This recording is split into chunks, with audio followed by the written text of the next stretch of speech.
in the world is happening on Wall Street. Economic indicators. Who knows where this is going to end up? To understand the economy, you have to understand human nature. This podcast is powered by Acast.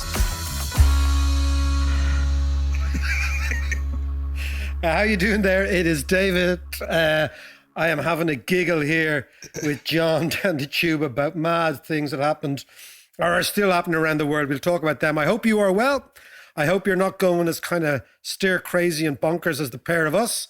But we are now going into week 10 of the lockdown. Apparently, we will be able to see a couple of people, I think it is, at a social distance. So be prepared for all those people that you couldn't stand. And thanks be to Jesus, you didn't see during the lockdown. They'll be the first people to call around. Isn't that going to happen? On that, there's a great, I was just thinking, Jinx Lennon. Yes. With Jinx Lennon. He's got a great song called Gobshite in the House, right? It's about what's going to happen next week, where you look out the window, there's a bing bong, you look out the window, and it's a gobshite. And every gobshite in town is going to turn up. Exactly. And Gobshite in the House is one of those great ones that nobody wants to answer the door to the gobshite. And it's an internal conversation that he's having with his missus or his mates of who's going to answer the door. Right. So Jinx, he's a brilliant, incredibly talented bloke. Jinx Lennon, the Dundalk troubadour. Yeah. Gobshite in the house, gobshite in the house, gobshite in the house, gobshite in the house. Who's that at the front door? Some old cousin that's going to be here for the next half an hour, talking shit no one wants to hear about. The sound is coming to the bedroom floor. I'm going to look for a long-wave radio station, see if they find some interference from a faraway galaxy, hopefully drive them out. The gobshite in the house, gobshite in the house, yeah. We're waiting for them to go, yeah. We're waiting for them to go, yeah. We're waiting for them to go, we're waiting for them to go, yeah. Gobshite in the house. There they go, out the front door. One arm, one leg, one shoe. They're gone. Thanks for the fuck. It's great stuff. So that's Jinx Lennon, one of Ireland's finest troubadours. What's the crack, my friend? The crack is good. And speaking of music, I was just kind of reflecting there last night about all the legends we've lost during COVID. Your legends. Well, you know, I'm going for Jinx Lennon. Who are you going for? Well, no, I'm talking about Little Richard. Did he pass away? Last week, yeah. Or 2 weeks ago, was it, at this stage? Your man from Kraftwerk. Yes.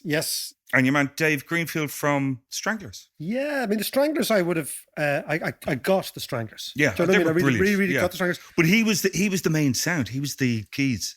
The keys and the bass, I remember being quite a very, very kind of really pumping bass, the Stranglers. And the keys, of course, are the Stranglers. Yeah. As for the Kraftwerk, kind of passed me by. We were a bit young at that stage. They were kind of a few years ahead of us. But the influence they had on all the 80s music and all the and the electronic music. Yeah. Well, I tell you, it was very funny. I remember on the Kraftwerk issue, there was always in my head a unfortunate, not for Kraftwerk themselves, unfortunate correlation between pretentiousness and Kraftwerk in terms of fans. Right. And that came out most visibly at the Electric Picnic about 10 years ago when Kraftwerk played. And to be a real proper Kraftwerk aficionado, you had to wear a cycling top because they had this European tour idea in the 80s where they dressed up in cycling kit. It's bad luck. That's a really bad look. Yeah. So you have fellas of our ages with big neds. Yeah. That's the thing. Looking like multicolored condoms going to Kraftwerk. Mammals. Yeah, exactly. So you've been lamenting the passing of grace. I have actually, yeah. I've been going through some music and stuff and just going, like, all of those guys were big influencers. But Little Richard, I mean, he was the king of rock and roll. I don't know much about him. Well, he was the very first guy who really was a showman. He had the whole makeup and all that kind of stuff and very effeminate. But he... In the 1950s? Yes. As a black man? Yes. And he broke so many barriers down. But Jesus, he could really rock it out. Okay. Dylan wrote a really lovely tribute to him. Here he goes. Somebody's Dylan. Here we go. Go on. But Dylan talked about how he played on the same bill, and Dylan was just blown away by this guy. He was kind of... Which is the experience nobody would have going to a Dylan concert. That's kind of true, actually. Do you remember we went to see Dylan in 1985? Was it 5? In Slane? Yeah. And he was brutal. Well, if he Come on, came out, objectively. well, subjectively, first of all, if he came out and farted on stage, I would have just been Well, maybe he did. over the moon. But he was great. But I have to say, I've gone to see him a few times recently, and I walked out in one of them. That's how bad he is live. Wow. Now, but anyway, let's move on. Well, it's been a very strange week, John. I think what's very important is something like what's going on. It's really crucial to actually develop language to explain what's going on. Because the interesting thing is economics is What's wrong not with the language you have? Well, it's not very good with language. So basically, if you think about where language comes from, okay, language comes from a willingness, a demand that humans explain the world. So that's where it comes from. So, and the more complicated the language, the more sophisticated the language, the more things we're trying to express, the more things we're trying to figure out, the more things where language allows you visualize things, okay? It allows you to describe things. So when you have something like what is happening now, which is a depression, a recession moving into a depression, but not like anything else, because it's so associated with a pandemic, you've got to change the language. So I've decided to come up with a new term. Right, okay, go on, it's a good. pandession. What we're experiencing is a pandession, and that is an economic slump associated with the reaction to a global pandemic. And it's a totally unique thing. It demands completely different solutions because it's never seen before. Right. And it may well be the economic concern of the 21st century. Because if you talk to immunologists, what they're all saying is this will come back. Maybe not COVID-19, but something. Well, yeah, there's a history of this. Yeah, some form of COVID. So this is going to come back. And if we decide that the way we're going to react to it is locking down, flattening the curve, all that sort of stuff, at least the initial phases, we are going to be faced with economic catastrophe associated with pandemics. And this, in a globalized world, is going to become more likely to repeat itself than less likely. So rather than call it a recession, because it's not a recession, or a depression, because it's not a depression, we should call this a pandession, because it's a specific type of economic crisis. And it's a type of economic crisis that it seems to me will happen with some regularity in this century. And as a result of that, we need to figure out a 21st century way of dealing with it. Do we have economic solutions to this yet? I mean, we're developing this all the time. This is brand new. We've been hit out of the blue. So we're kind of feeling our way. We are going in the right direction though, right? We are going in the right direction. But my point is that there's a huge amount of generals fighting the last war going on, right? So most of the economics profession is backward looking. It says this happened then, therefore we have the tools to deal with it. But nobody has figured out how to deal with this because it's never happened before. If you think, if we always in the past reacted to pandemics by more or less allowing the pandemic rip through the population, the curve was not only not flattened, it was actually accelerated, it peaked. And then what we know about contagious There was disease, huge death. Yeah. So I contrast this, and I'm not talking about ancient times. We're talking about the Kansas flu, aren't we? We're talking, well, the Kansas flu is the 1918 flu, but there was another Asian flu that everyone's forgotten about in 1957, 58, when our parents were alive. Yeah. And, well, our mums are still alive, obviously. But I mean, when they were in their 20s and 30s. Yeah. And it killed between 2 and 4 million people worldwide. In 1957, 58, it was an Asian flu, came from Hong Kong. And interestingly... Jeez, you don't hear much about that. No, you don't. You don't. This is the interesting thing. Yeah. But they just allowed it was a flu. All Irish schools closed right. in 1958. And in the summer of 1958, when it peaked, there were more people dying in Liverpool per week than were dying during the 1918-1919 flu pandemic. And nobody speaks about it. Wow. Yeah. Why was there a hotspot in Liverpool? There seemed to be a hotspot in the northwest of England. So Manchester, Liverpool, very badly affected by it. And of course, because we've so much contact with Liverpool, it came over on the mailboat. So what's the story behind that then? Like where were the other hotspots? All over. And then about 100,000 Americans died. Right. You know? But they basically, that generation's reaction to a pandemic was... it's an act of God because, and it's a health hazard, but we don't close down the economy. We, in contrast, have a totally different relationship with death than previous generations. And our view, and which I think is good, obviously, but it's a function of generational change. So you have a generation. Think about our parents' generations and the generations before that, right? Incredibly stoic people. Yeah. People who had lived through, who had maybe a collective memory of the famine going back to grandparents before that, right? And they lived with this idea that bad stuff happens. Yeah. Right? Yeah. And that the sanctity of life is there, but in actual fact, flus and pandemics and emigration and all these things just happen. But they were also a lot more religious then. So they put a lot more of their faith in well, whatever the big lad upstairs is doing. Yeah. Yeah. So we're talking about up to the 1950s. So that's not that long ago. But it's interesting, actually, when I was in India, I was quite taken aback by how cheap life was and how life was regarded, particularly the lower class and the very poor. Nobody gave a shit. Yeah, people lived and they died. Yeah. I really noticed that in Varanasi when I was there. Right, yeah. This year, because Varanasi, of course, is the place where the Hindus, if you can end up getting buried in Varanasi, you go straight. You don't pass go. Yeah. You don't do any of the reincarnation stuff. Yeah, you go straight to the big man, to Nirvana. But again, death was part of the ceremony of death, and every day there'd be thousands of people buried, they'd be floating in the river. It's just part of the whole thing. I was actually in a little village once, because remember I went over there when I was doing the environmental science degree, and I was in this little village. We did this huge walk through the beautiful sandalwood forest with these guys, and we came into this tiny little village, and there was just a dirt path for Main Street. Yeah. And in the middle there was this pile of blankets that was kind of shaking and quivering. And I was going, what the hell is that? And I went over and I lifted up the blanket, and there was this old woman on her way out. And I went, Jesus Christ, would somebody do something? And they just looked at me and was, no, she's doesn't have long to live. So they actually took her out of her house. And it was either, I think it might have been cholera, which I should have probably gone nearer then, but they left her in the middle of the street. Yeah. So, I mean, if you think of that sort of idea, and then we take the opposite view, right?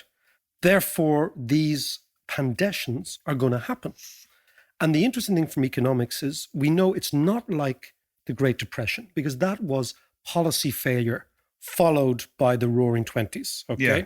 It's not like the 1970s recession, the one that many people older than us will remember, where you have an oil shock, you have a massive recession. Yeah. It's not like the 2008 boom bust, where you have a banking, credit, housing boom that collapses and has to be paid for. And nor is it like the recession that you and I will remember as kids from the 80s, which was basically a homemade recession. That was Irish manufactured recession through two series of awful governments, one led by your man Gareth Fitzgerald and the other one by Haughey. And we made that recession at home. And it was an amazing thing. The whole world was booming in the 80s. Yeah. And Ireland managed, because of our own economic madness, to have a decade-long recession. Okay. And obviously the big difference then was our release valve was London or the States. Yeah. But that's not there anymore. So that's not there anymore. Yeah. So the pandession is something that we need to begin to think about as something that will recur again and again. And the reason it'll recur, John, is that in a way, the pandession is the biological cost of globalization. So what you look at, and I'm looking back at a lot of history these days. What do you mean the biological cost? So if you look at other pandemics, there was a great Justinian pandemic in the Roman Empire. Yeah. There was the Black Death. There was the Kansas flu. Yeah. Right? Which I'm glad we continue to call the Kansas flu, Mr. Trump. But if you look at all these pandemics were preceded by extraordinary periods of openness, of people traveling, people meeting people they've never met before, people going to places they'd never met before. The economy had globalized dramatically. So if you look, even you go back to the Roman Empire and the Justinian pandemic, which killed about 20%, 30% of the population of the Roman Empire, okay? And particularly Rome. Extraordinary pandemic. What was happening at the time is the Romans had, under Caesar, and then a little bit later, they'd conquered everywhere from London, and they'd created cities from London all the way to Babylon, to Baghdad, south to Jerusalem, into Egypt, all of North Africa, out into Dacia, which was Romania. Dacia, not Waterford, like. No, the dish.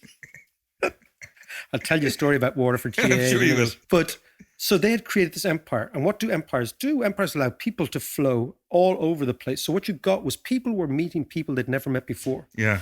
They were living in urban areas they'd never met before. They were trading with people they'd never met before. They were exchanging ideas, exchanging economics, exchanging money, and exchanging diseases. Of course, Right? So that's the Roman side. Yeah. Then you look at the Black Death, 1347. What preceded that? You go 100 years before that. 100 years before 1347, Marco Polo is going to China. Right, yeah. The reason he's going to China is everybody's thinking at the time, go east. East is where all the goodies are. Yeah. So suddenly what you get is you get the opening up. What happens is... This is the Silk Road. This is this is the Silk Road. And what happens... So the Silk Road was always there. Yeah. But around 1100 AD, you get the Crusaders. Yes. The Crusaders are basically French, English, and German knights who go to a place they'd never gone before called Jerusalem to fight the Arabs. They go to Jerusalem, they set up huge communities all over there, and what they're doing is they're bringing home all sorts of ideas from the East, and spices, and silk, and goodies that they never got. Gunpowder. And loads of gunpowder. Of course, the Chinese figured that out, right? So suddenly, a little bit like, remember when we were kids, everyone wanted to go to New York. Yeah. It's a cool place. Yeah, yeah. So you can imagine like Jerusalem was the New York of the time, or all these weird cities over there. Like, man, I want to go there. I want to hang out in the low. Jerusalem, the city that never sleeps. Exactly. But that must have been the way, right? So what happens again is after the Crusades, the Europeans start to move to the East. They start to discuss things with the East. They start to trade with the East. This is where the Genovese navy and the Genovese traders start to sail up through Constantinople, through the Bosphorus, into the Black Sea. Yeah. So again, a huge period of openness and invention and economic trade and people coming and going. Where does the bubonic plague come from? It comes from the far side of the Black Sea, which we've talked about before. Yeah. Genovese traders bring it back to Italy, and Italy is waylaid in the summer of 1347. And by the summer of 1349, half the population of Dublin is dead. Wow. That's amazing. But where does it? It's preceded by a great period of openness, globalization. Yeah. So we've got globalization a la Roman Empire. Then we've globalization a la Florentine, Genovese, Byzantine, post-Byzantine, Crusader Empire. Look at the 1918 flu. 1918 flu comes after a period of amazing openness. From 1870 to 1918, including the First World War, John, this is a period of intense globalization. This is when South Africa becomes populated by non-Africans. This is when the colonies are populated by non-local people. Right. Yeah. This is when Latin America fills up with Italians, Spaniards, Irish, Brits, etc. This is when America fills up. Yeah. And what you have again, huge movements of people driven by commerce, trading with each other, exchanging ideas, exchanging money, and exchanging diseases. And obviously what brought the Wichita or Kansas flu was the direct transfer of American troops to Europe. They were actually the vectors. But the period prior to 1918 was a period of great openness. And what we think is that we are the only people innovating. We're the only organism that is innovating. But the disease is innovating too, and the virus is innovating. And they're trying to figure out, remember this, evolution is a constant... it's a constant character in all these stories. Yeah. It's there. It's like the sort of the shadow in the story. Yeah. And that's what, like, for example, Jared Diamond talks about. And he says the disease is clever. And what he's meaning is that the disease wants to live. It wants to reproduce. Yeah. It wants to evolve. And so you see... It's like Richard Dawkins' principle of the selfish gene. So if you come back to this idea, John, exactly, Dawkins' notion, right? So you come back to this idea that the biological cost of openness and globalization is a pandemic. And we see that in every single case. Because as we thought, these are crowd diseases. They love crowds, they love strangers. So we have to get our heads around that idea. So just hold on there a second. Does this mean that there's an argument against globalization? It's an observation against globalization. I don't know if it's an argument. I think, but one of the absolute obvious consequences of this is de-globalization. That globalization, as we know it, as has been the dominant dogma since the fall of the Berlin Wall, that is now going into reverse. Now, the question about diseases, John, or events, right, is that does the event change the world or does it simply accelerate trends we were already seeing? Right. And with respect to globalization, I think we were already seeing these trends. And it's clear to me now that America and China are on a Cold War II trajectory. Would that have been the case anyway, regardless? I think it would have been. Yeah. I think look, we went into 2020 with trade wars. Like, don't forget. Yeah. Trade wars, currency wars, etc. Right? So it was in the ether anyway. Yeah. You know, are you, in a roundabout way, are you saying that Trump is right again with his anti-globalization stance? You know, did he have an insight there, or? I think that. Or is this conspiracy theory again? No, I think that in the same way as Brexit taps into a feeling, Trump tapped into a feeling. Oh, yeah. And the feeling is very much, and we spoke about it last week about the rise of the meritocracy. This idea that the elite are out there.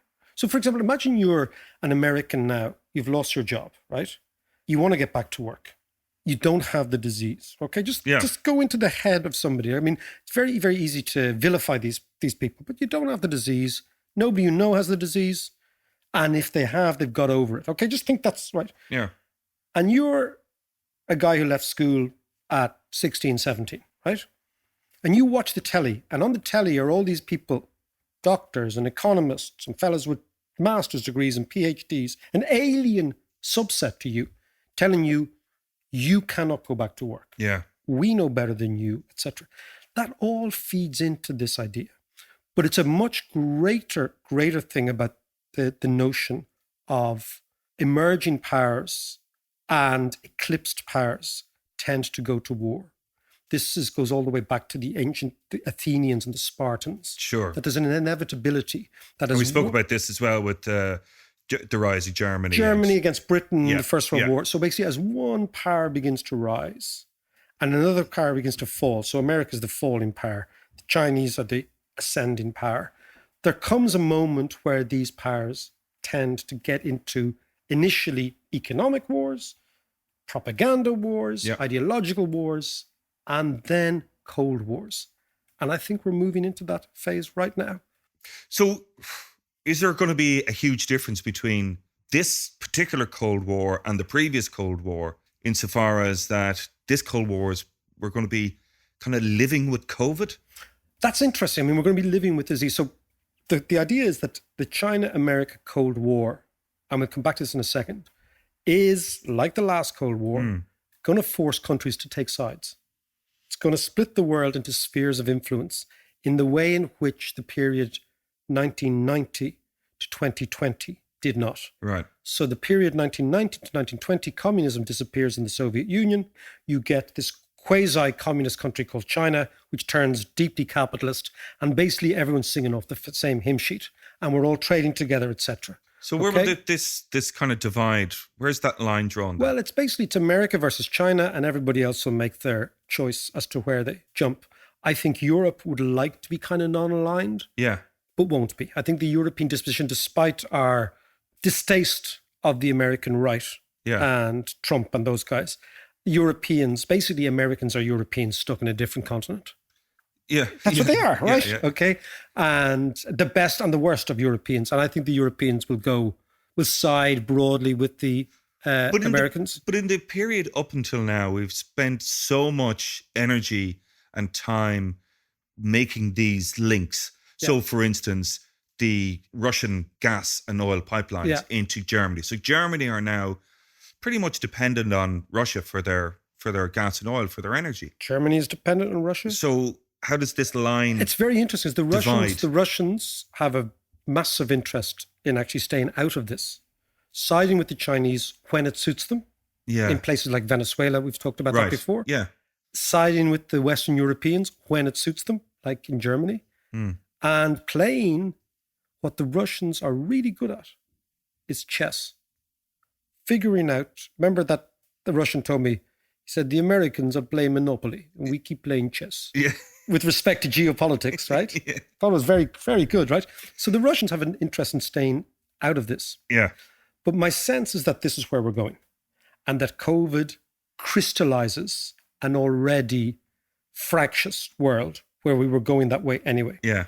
And then the idea of living with COVID, I actually think that this idea of, the narrative is pre and post COVID. Yeah. People say, what's it going to be like post COVID? And what was it like pre COVID? I think we're going to have to figure out a new narrative. And again, this is where I come back to the idea of language is really important. So the Pandession explains what we're going through and people see it and say, okay, that's what we're going through.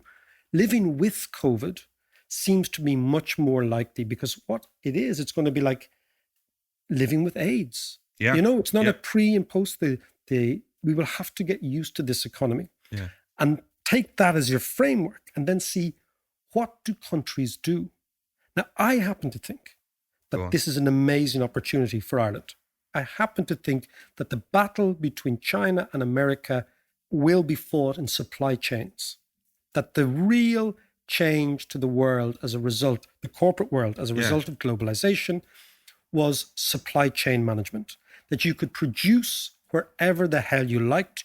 You could source whatever the hell you liked from whatever country.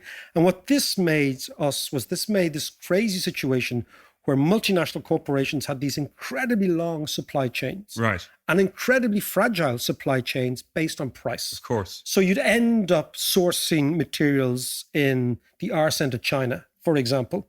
You had no idea who you were doing business with. You put the price in, the supply chain algorithm did the rest for you. And he said, source from that person. When I saw about 4 weeks ago, Germany and America and Britain and France queuing up and trying to outbid each other for Chinese essential manufacturing goods like PPE, big alarm. I said, that ain't ever going to happen again. So what's going to happen is supply chains are going to truncate dramatically. They're going to become much, much less extensive. Right. So much more manageable and much closer to home. And easier to protect. And you will do business with people you trust. Yeah. And so there's another expression that I was thinking of, which was basically relationship capitalism. Ooh. That basically in the supply chain world of globalization, we allowed price beat security. Yeah. We allowed ideas of cheapness and remoteness beat trust. And we allowed an algorithm beat relationships. So basically, it didn't matter who you were doing business with. That's all going to change now after this, because you want to know who's on the other side of the line.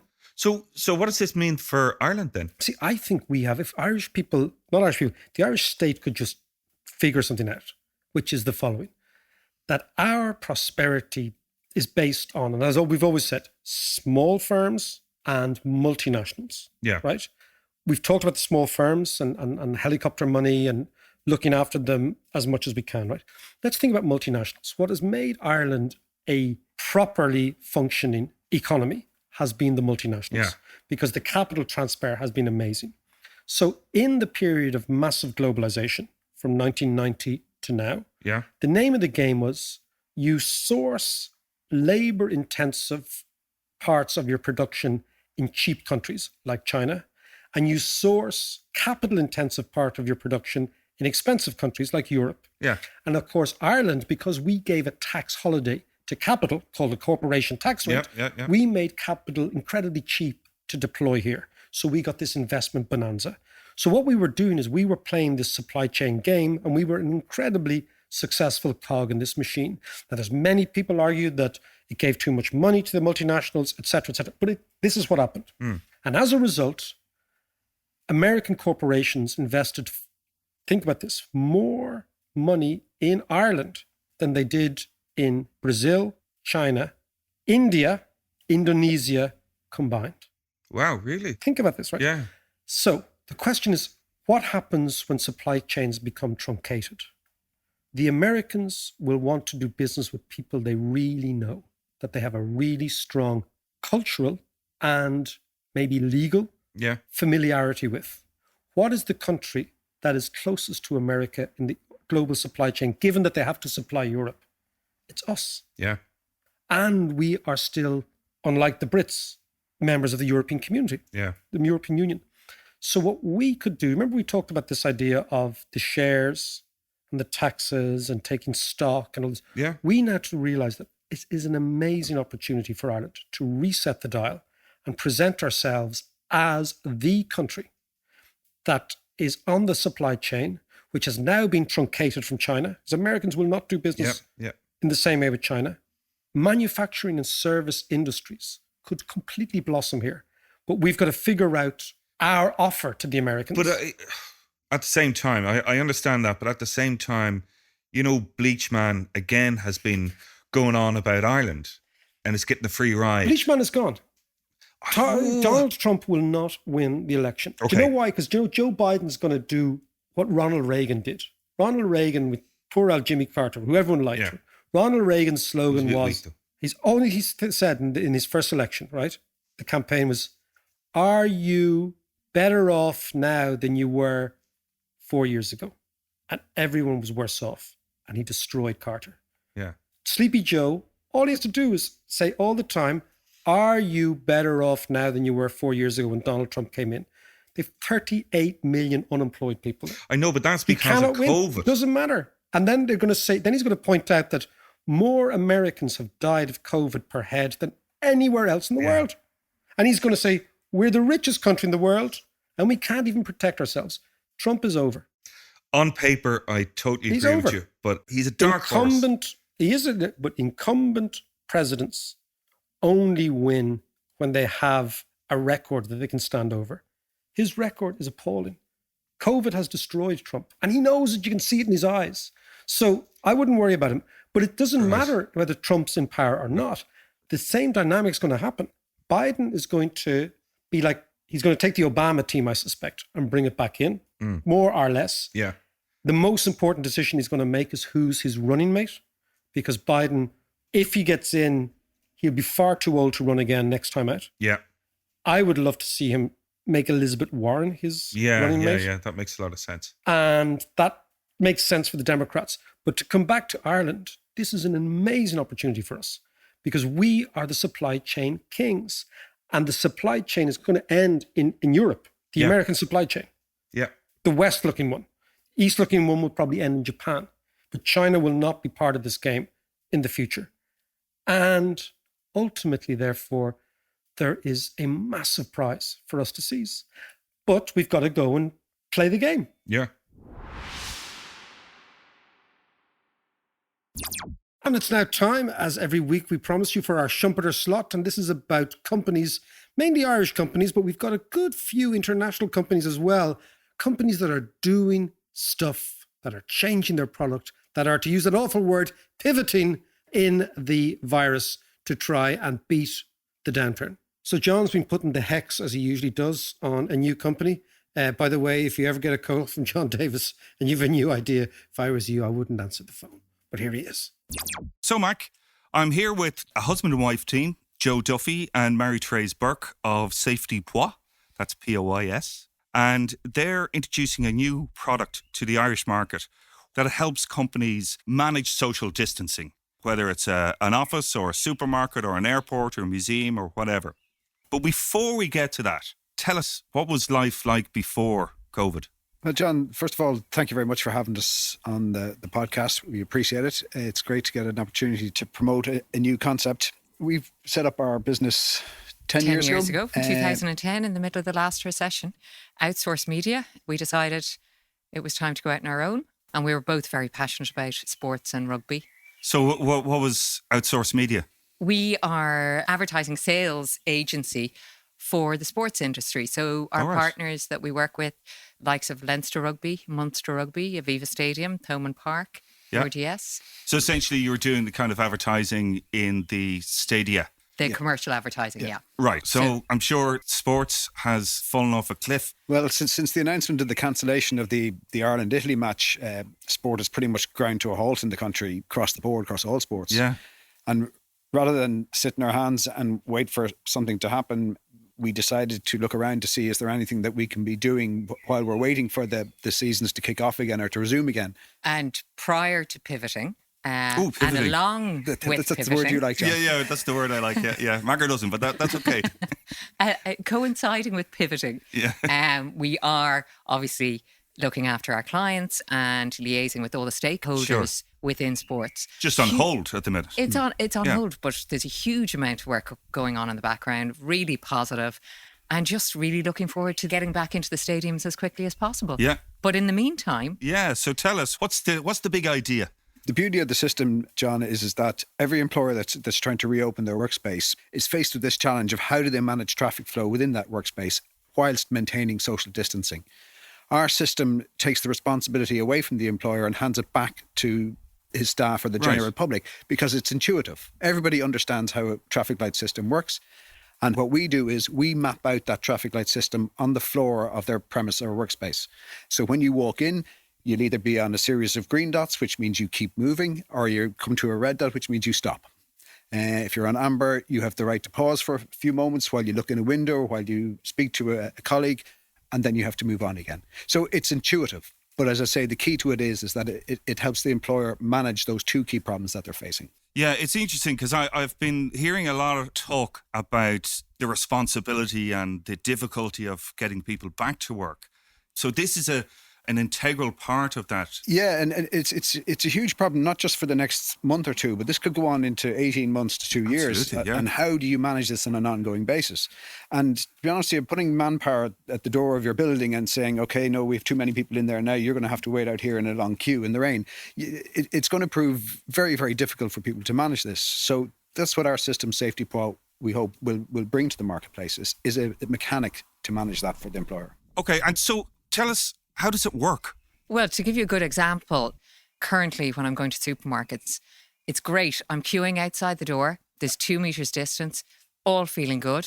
The minute I walk through the door, it's a free-for-all. Right. People are reaching over you at the shelves, and it's only until the point that you get back to the till, there's a dot to queue. That's right, yeah. Safety Paw resolves all those issues, but you're managed the whole way through. And it is intuitive. So essentially you can guarantee social distancing, whether it's in a supermarket or in an office. But unfortunately, John, when human beings are involved, it's very hard to guarantee Well, anything, that's true. but it's as near as you can get because, as I say, the system is based on human intuition and we all understand the traffic lights. But by and large, we believe people will and have been, it's been proved to be a huge success in Italy. And there's also now gone into the French, Spanish, German it's markets. being rolled out in Australia. Wow. So you guys here are looking after the Irish side of this. And the partnership goes across the UK as well. Right. This is going to solve a fairly immediate problem in the short term, but what's the future look like?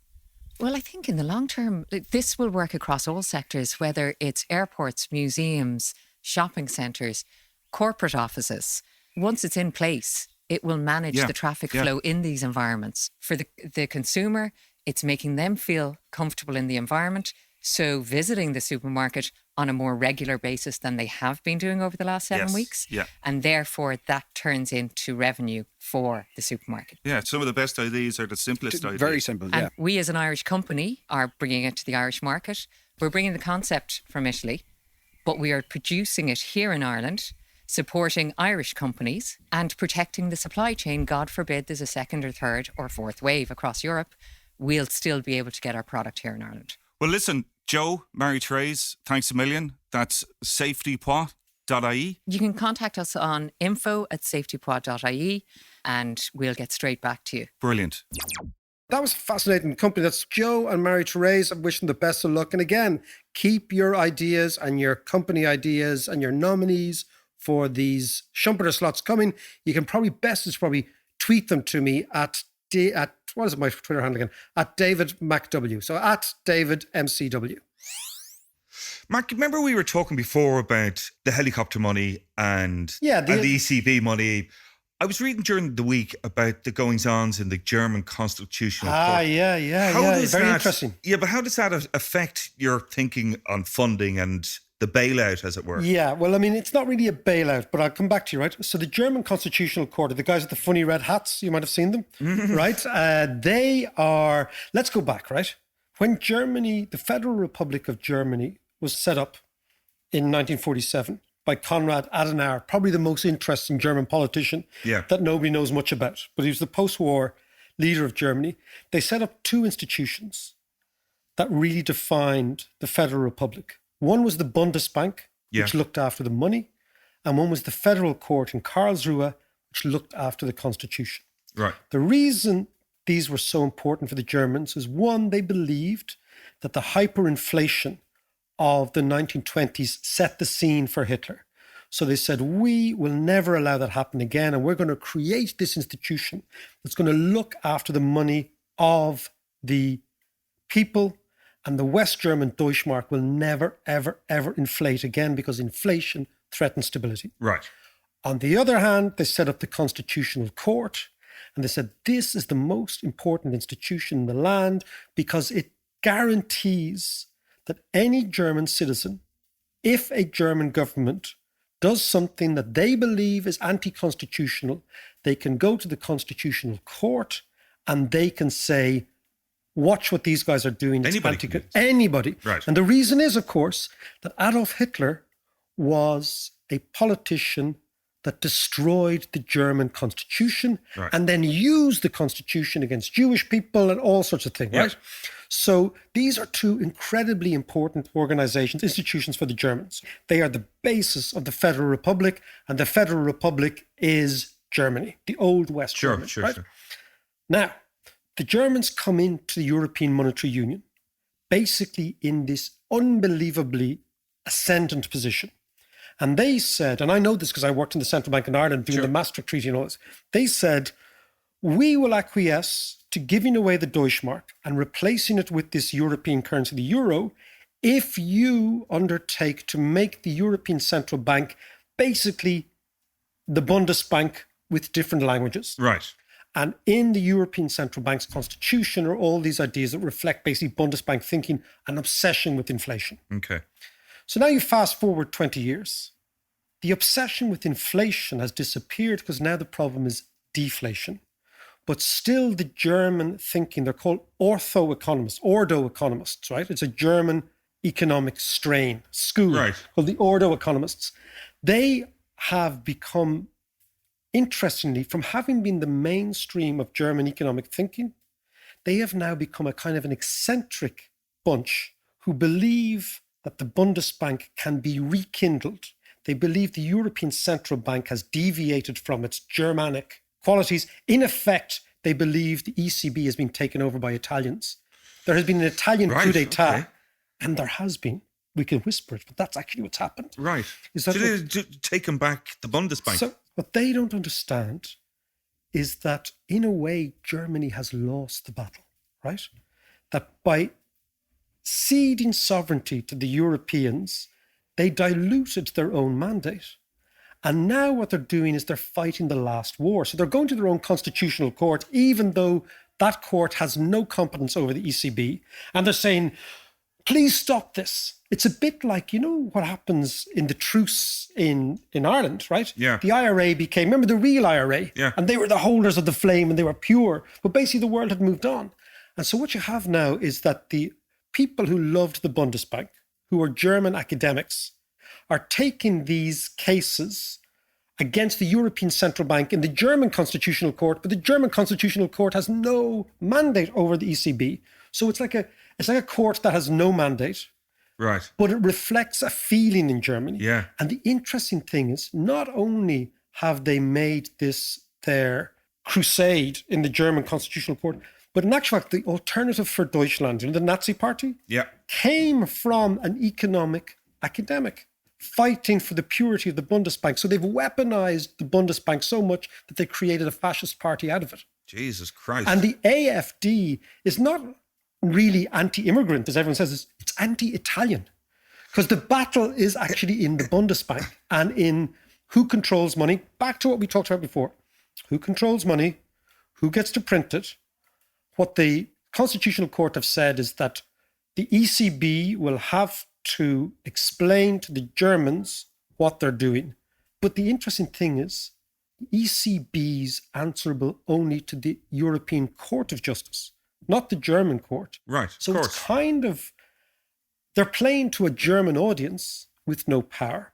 But the bigger question is, even if the court has no actual competence, right? And it's actually a bit like Sancho Panza, who was our friend Don Quixote's mate. Oh, yes, yeah, It's actually fighting windmills. Yeah. But does it reflect a deep chasm within Germany about the way in which the European project is going?